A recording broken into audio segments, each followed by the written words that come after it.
What's up, everybody? This is Eddie on episode 3 of Tech Backstage, coming to you live from Monterrey, Mexico. I'd like to formally introduce our first Mexican entrepreneur that we've had on the show, Alex Gonzalez Garza, CEO and co-founder of Pet Market Company, based here in Mexico. Alex, how you doing? Great, Eddie. It's a pleasure to be on your show, and it's great that you consider also Mexican startups to come aboard this podcast here you guys are doing. Yeah, of course, man. I just when we were thinking about guests for the podcast, one of the first people that I thought it was you, because anytime we get together, it's like you and me can just talk for hours. Like we kind of like gravitate towards each other, and it's always talking about tech, and it's always talking about what's happening in the tech world. And so when I thought about people that are breaking down barriers in Mexico right now, like you were top of mind. So I'm stoked to have you here. Thanks for the Um, consideration. Yeah. yeah. So let's just, jump right into it. First and foremost, I wanted to just, really quickly kind of go through, how'd you get into the industry, and, because you went to school for electronics and communication, right? So what was the thing that made you say, no, I want to go start a B2B bet or pet company? Well, yeah. Well, it's almost 12 years ago. I bought my first dog, Fender. It's a Welsh Corgi Pembroke, and just looking into better options for him, better food, better treats, the typical dog stuff.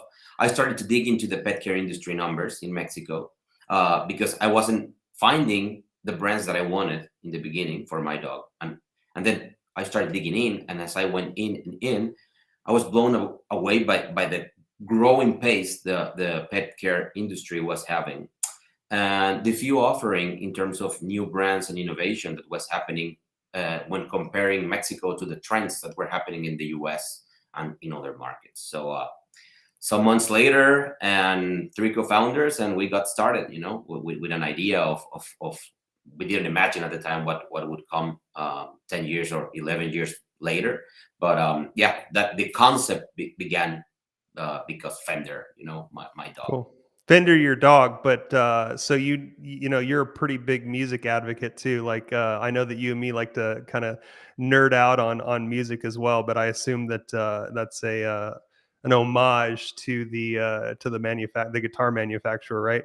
Yeah, it's like a tribute to Fender, but yeah, I mean, I love music. All of my life I've been a really fan of music. I would say all kinds of music, but preferably I do a lot of rock and progressive rock, blues, jazz. uh but I literally can listen to almost everything. Very cool. Yeah, very cool. I know we nerd out on that as well. Maybe we can save that for another episode, right? So right now you guys are in the B2B space, but I know that you had a B2C side as well. Tell me a little bit about the evolution of the company, and how you guys ended up, because it's also, I think it's a great thing to talk about, the success story that you guys had with the B2C side as well. Yeah, I mean, initially I wouldn't say that our primarily focus was like go totally B2B. As a matter of fact, we operated, as you said, our own B2C model parallel to our B2B when we began. And we ran that way for almost 7 years.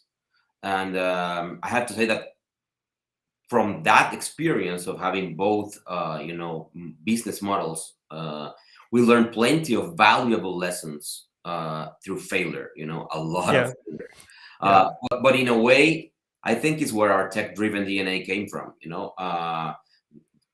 From the electronics and communications like major perspective, I would only say that my favorite part was like always the automation part. Hmm. So I started my professional career working as a field engineer, automating like rolling steel mills. And many of the tech focus we do for Pet Market is automating processes so we can have a Hmm. leaner operation. So yeah, for 7 years we ran these two business models separate, and then we decided to just focus on the B2B. Why? Because we learned that many of the pain points that the the dog lover, the pet lover had, we're already started being sold by more key players in the arena. Like Hmm. companies that are specialized into doing that, and we said, if we can bring more value to the pet care industry, where is it? And we said it's totally B2B. We need Yeah. to use our experience and leverage that core capabilities that we built by doing these two business model together and put everything into the B2B space. Yeah. Very cool. And then you guys actually, I just want to highlight this. You guys actually sold the B2C side a number of years ago, correct?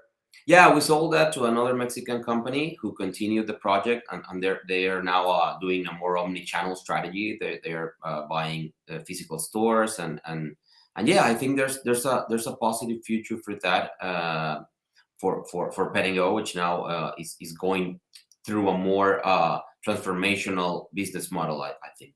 Very cool. Yeah, and I think it's just, I'd love to highlight that because, a lot of times, building a business is hard, you know what I mean? And to see that you were able to, successfully exit the B2C side and sell that to another company, and now they're taking that and growing it and running with it so that you guys can focus on the B2B model that you have right now. I think that's incredible. And I think I think it speaks to your business experience and the fact that you were able to be successful in that, because to get to an exit, it's definitely challenging. So congrats on that, and hats off.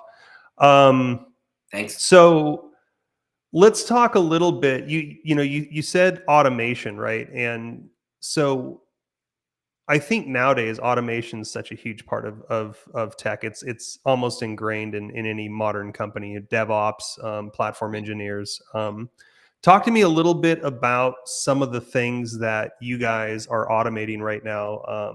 Maybe a little bit more about your processes. Obviously, anything that's confidential, let's steer clear of that. But tell me a little bit about the automation process and the process that you guys are using in Pet Market right now.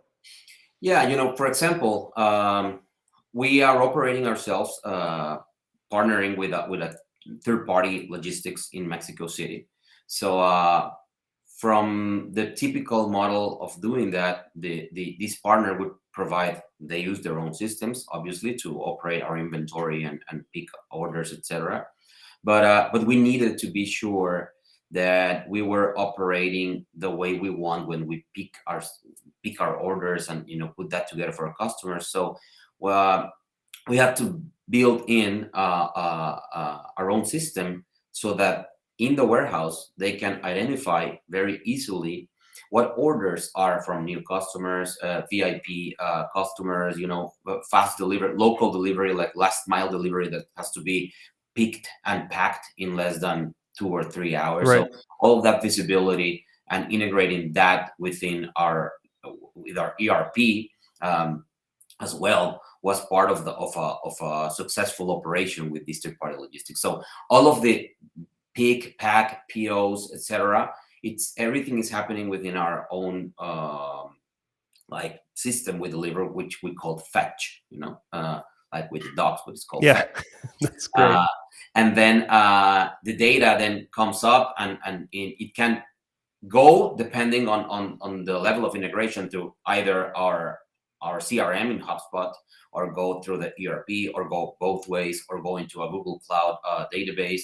And in the end, what we have built is different layers of integration to notify, for example, when an order is shipped or is packed or has been delivered.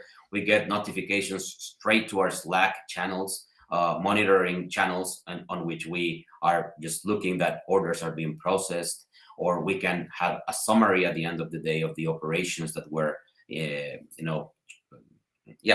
we came up picking this amount of orders and delivering this amount of orders. And so all of that integration that will normally require someone telling to you, this is my report, or this PO has just arrived, and the system is automatically notifying the actual stakeholders for that.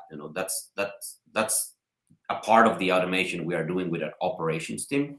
Then, for example, we also have some automations driven in terms of marketing. When we have new prospects coming or new leads coming, when we open an account for them, since we are B2B, we have a B2B portal where our customers can make their orders. We need to make sure that once they're validated, when the account is created, it's created successfully in Shopify, mapped to HubSpot, inputted into our ERP, and making sure that everything is connected.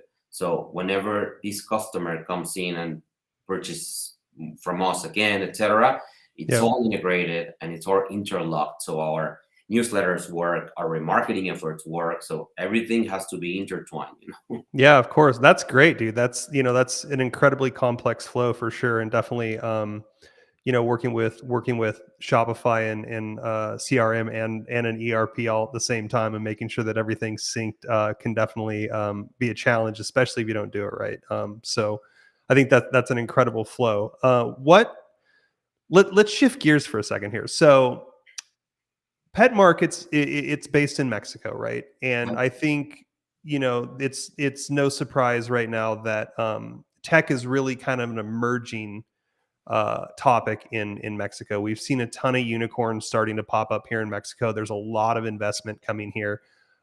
There's a lot of engineers graduating. We're going to shout out to Alan he's listening in on the podcast. I believe he works over at Rappi. But just incredible things happening here right now, right? And when you started Pet Market, that was 12 years ago, and it wasn't the same tech scene that it is right now, right? So tell me a little bit about like what influenced you like 12 years ago when, companies in Mexico, and I know this because Adriana and I think Luzma from Ninos are listening and using Magento 1.0 for their e-commerce back end and but tell me a little bit about like what were your primary influences saying, what, hey, we're going to make this a tech and data driven company despite everything, like processes being very traditional in Mexico. Yeah, it's a great question. I think that when I dig inside into what inspired in a way to do Pet Market, to build tech as a core part of Pet Market, I think it was in a whole extent e-commerce. Well, at the time, I remember watching all of the evolution of the e-commerce space in in the US and other markets and how it was evolving very in the first phases in Mexico. And I was always blown away by by the promising future that e-commerce had. But when you went and started to look into the parts, the mechanics of how e-commerce worked, you started to uncover and to realize that there's a lot of technology built there to make sure that your customers are impacted with the right ad, that you are relevant, that at the right time. So I started realizing that if we wanted a company who was more like into our modern times, that as of today, we needed to put tech there. Mm-hmm. I strongly believe that understanding the mechanics of how technology serves as a grow lever for any company, but more importantly for SMBs, Mm-hmm. builds a mindset for the people that make up the company. Enabling a culture that enables this like thinking of always asking the question, how can I use tech or software to make this process better, save Right. my time, and make faster decisions?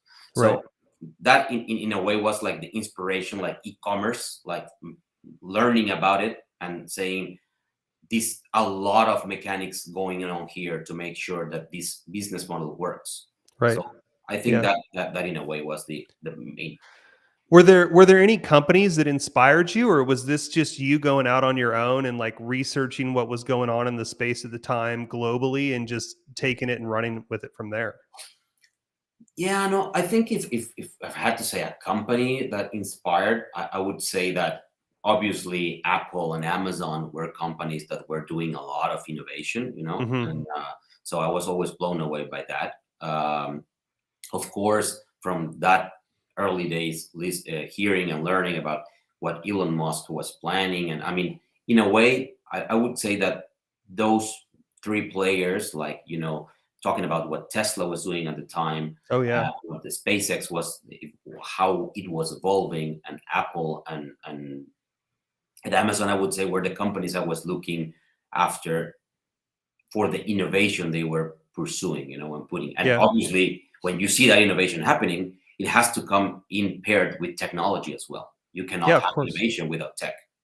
Yeah, of course. Yeah, no, I agree. There's a great book about the Amazon process called Working Backwards that I I I'm like halfway through it right now, and it's incredible, the innovation that they use at Amazon, and how they approach, not just new products, but their, how they approach internal processes, and working back from the ideal client experience or customer experience, and building their entire process around that. It's mind blowing. I never actually had considered it that way before, but yeah, great inspiration from, I'm a big fan of Tesla and Elon Musk, especially being a space like advocate, and big fan of all things space, and I Yeah, love having SpaceX right up the road in South Texas, so it's cool. yeah. Um, what When you started working on Pet Market, what was what was the reasoning behind choosing the current tech stack that you have? So let's, talk a little bit about Vue and Node.js. Was Vue even around when you guys started? No, no, no, not at all. I mean, when we started, obviously, like every company who wants to get started in tech and you have no idea into how you're going to build that for the future, we started with the traditional stuff like, like PHP, Hmm. MySQL, and everything around that. But as we are growing, we need more stable solutions, and Yeah. it's even built into one of our recent OKRs for the IT team is in Pet Market is to build stable solutions that positively impact our operations. So as aspirational as that sound, we have been moving to new tech, like you're saying, like using Docker for infrastructure, Oh, cool. Node for the backend, Mongo for some database usage, and Vue and React will be more like in the process of adopting those recently for a front end, and we are like now migrating all of our in-house solutions to being so well built software that we could even maybe plan to sell them at some point.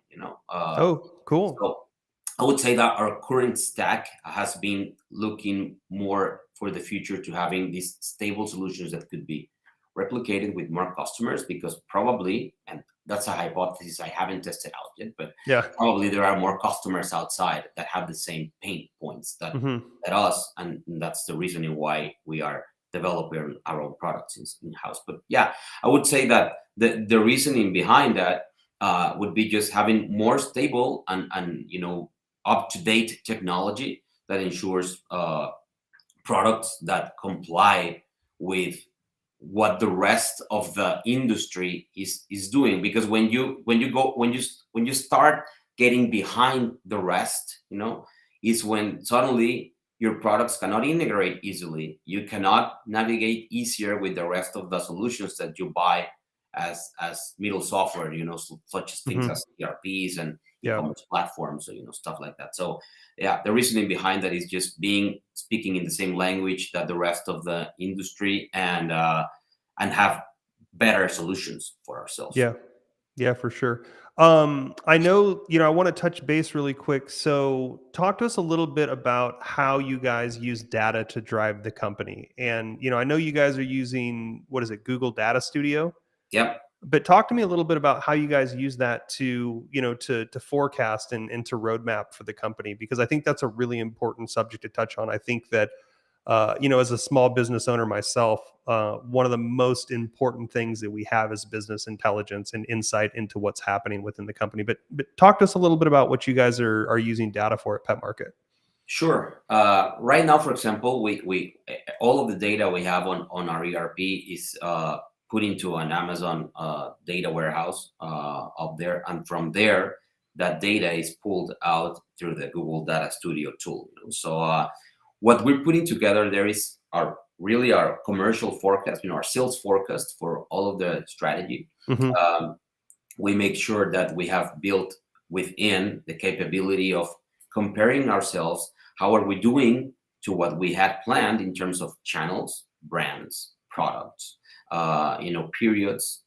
So at any point in the day, in the week, we can go to our data studio and you see how our pipeline is going in terms of what we forecasted. Where Hmm. are our low margins, our high margins, our winner products? Where are the sales channels that are getting behind planned? So we have this ability to forecast and view things in terms of units, in terms of money, because both dimensions are important for the sales Yeah. team.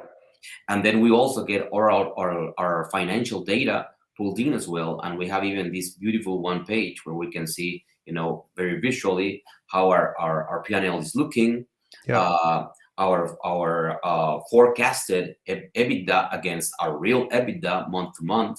And yeah, I mean, it's very easy to just go there and see where are you standing against your financial forecast. So basically what we have built right now is that next month we're making this progress on also having all of our main sellout data in a Google Data Studio, which is going to integrate the sales that happen in Amazon, Petco, in HEB, and everything there. So the main idea with that is actually leveraging the things, making sure that we always pursue with our marketing and advertising efforts to move the sellout, because we sell in products, but we actually need to make sure that our efforts are moving the needle in the sellout spaces on our Yeah. retail partners. Of course. And then the other thing is doing more and more of predictive analysis. I want to make sure that we stay up to date in using tools and data to forecast trends. What's going to happen if we keep Hmm. our pace at this rate? Are we gonna need more stock, or should I even integrate with my supplier to allow them to know in time, 90 days ahead, you need to start making this more product for me, so that when you get my PO, you'll be ready to ship. Right. So all of that data is now like the next challenge for us, like, going into, we have now sales data, forecast for sales, we have financial data, uh, we have inventory data, but then we have to get the data from our customers and integrate that back with our own, the rest of the insights that we have, and do more predictive analysis that could also help our marketing tools, which all of the ad tech that is happening right now with tools for automating campaigns in Facebook and on Google Yeah. search, and all of that stuff. If you feed it with the right data, it's gonna move way better and efficient. So Yeah. Yeah. yeah, Of course. that's kind of like we have right now built into our data studio. So I mean, yeah, it's been game changer for us. The decisions are smarter, are faster, and in the end, productivity goes way up. Yeah, of course. And you, as as CEO, the guy running the company, how fast does this allow you to pivot decisions when you're looking at the data? Because I know for me, we can make changes almost on a daily basis if we have to, but it allows you to do that course correction, right? But Yeah, how fast can you guys typically respond and react to data that you see that could potentially be troublesome? I would say that right now, if I had to say how fast, probably would see 30 days. I mean, like, Okay. we have data up to date, 30 days data. I want to make that fast, even faster. So Yeah. um, even though we get data in the real time, financial data can't be that fresh, all of the time, because there's a lot of accounting and stuff that's happening, and payments, and setting everything of that is not always real time. Hmm. But but I believe that our end goal would be to having all that info up to a day-to-day basis. We Yeah. have all of our sales info. It is up to the day, in terms of our selling. So decisions like which brands are slow movers, and which brands or products we need to advertise or promote or run a coupon or discounts with a particular retailer. That's fast. I Yeah. mean, that doesn't take any time at all. We can just get that data from one day to the other, and these Hmm. those decisions before, we would need to go through days of cross matching Excel files, You're right. Yeah. and it was a pain. Right. Who actually wants to use Excel files anymore, right? Exactly. Yeah, for sure. Cool, dude.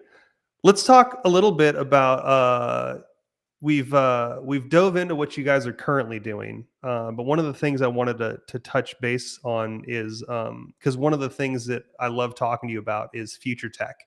Hmm. And so what are, what are some of the tech trends that you're really excited about right now?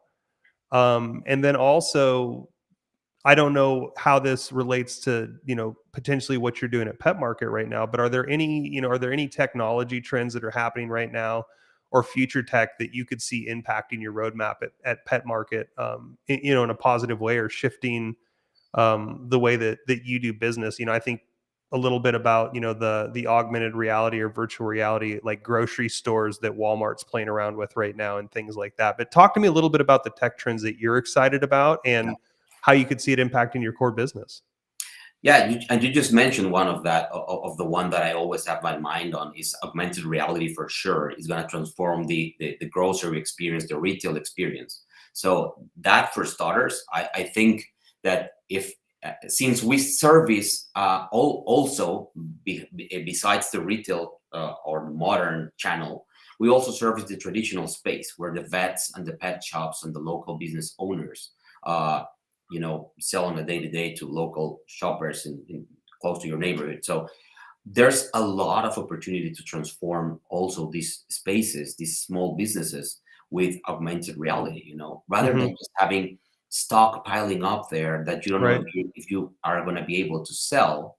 uh, I'm looking forward into having these extended portfolios built in virtually the vets or the pet shops, into allowing consumers to go into the vet store or the pet shop and getting with their cell phone the capability of watching an explanation of a promoter that is not actually there but can show you the products, or rather if you were in the vet, and purchasing them, the products right in the store, and Pet Market being like the enabler to give a commission back and share the profit with the local pet shop. So I believe there's a lot of opportunity with augmented reality over there. Definitely, Very I cool. believe there's also a lot of opportunity with AI. Oh yeah. Everything with using the data. I believe that right now we have plenty of data as like when looking into the world data, but then we're not like trained well enough to make the correct use of it. So I believe that some of the trends that would happen is we're going to see more and more data scientists coming in and appearing in to service the companies like us. And so AI for decision making, faster, like algorithm and automation through the different process that a company runs, and the how both would affect the omni-channel experience in the pet care industry, I think is the main trends that I'm looking after.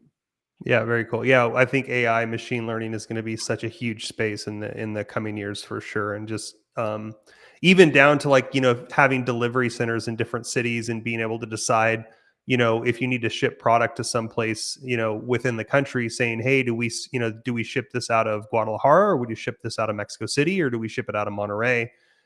Down to even be able to provide, like, having different, like using castores or using Yeah, estafeta, yeah, as the actual delivery mechanism. So I think AI, machine learning, is going to be huge. And then also going back to, like, what you were talking about right now, is you guys have this, very rich data experience that allows you to, have insight into the business, but actually being able to use AI and machine learning for predictive analysis on trends that, you and me as business owners may not actually see in the data that the AI can pick up and tell you, oh, hey, you know what, next quarter you're going to be up 10%. You probably need to start preparing for that now. yeah, Yeah, exactly. it's Yeah, huge. that's what you want. That's what you want to. And as we grow, and with this last pandemic, what we also learned is the importance of integrating back with our suppliers. Our suppliers for us are as key players as to what our customers are. Oh yeah. Then and then with the pandemic in and all of this China situation and all of the logistics went up like crazy. uh, we saw like, wow, I mean, we weren't really, and when I'm saying we, is the world wasn't really prepared, with the info needed to forecast or predict the problems that the supply chain was going to have, and Right. then prepare in advance with better data, so you can make better decisions. So Yeah. in the end, I want to build a lot of that as well. Allowing Yeah. our suppliers to better understand our needs. I think it's gonna be also core, instead of disaster happening and Oh nobody yeah. was even aware of what's going on. I think that's probably one of the best examples, especially in, the retail space, CPG space, is predictive analysis on supply chain management, because that you're right. If you don't have products, if you can't ship products, you can't sell them, right? So I think Yeah, that's probably one of the best examples for sure. sure. Closing thoughts. Talk to me a little bit about the tech scene in Mexico, where it's going the next 5 to 10 years. What are you excited about? Are there any companies that you see right now, um, besides Pet Market? We're going to exclude ourselves. We already know we're awesome, right? No, but what are the companies that you're excited about in Mexico right now? That are really going out, investing in technology and driving, driving the tech industry forward in Mexico right now. I mean, obviously, we have seen plenty of companies emerging in the last months, Oh like yeah. last year. Like you were saying, unicorns happening within Mexico and in LATAM, but particularly in Mexico, I would say that I'm very excited about these new fintech companies that are coming up with innovative products, such as these new corporate cards and stuff like that. Oh yeah. And definitely those companies, I see a very bright future for them. Um, Obviously, there's also a lot of opportunity in the grocery space in Oh terms of yeah. getting your fresh goods delivered. So recently, this Justo MX that started Hmm. operations, I think that's a great business model and case, in which something that you might think that it's already solved, Yeah. it is not. I No. mean, there's still a lot of problems going on there. So I think Justo is doing a very nice tribute to what the space needs in terms of transforming that. uh, I'm looking ahead at what Justo is going to be able to do. um, and well, there's another companies that also I've been following for years, which I think have done a great job in terms of how they evolved. One of them would be Skydrop X. Hmm. Skydrop X, I know the founder, and I think he's also done a very, very awesome job in integrating all of these shipping carriers into one platform, and are now enabling thousands of stores and e-commerce stores to just do logistics easily without worrying about which one should I pick, how do I get better costs for shipping my goods. Skybrook, it's a nice example as well, and they pivoted from their original business model. They're now from a last mile delivery, they pivoted to being a full tech integrating solution for carrier services. So Yeah. that was great.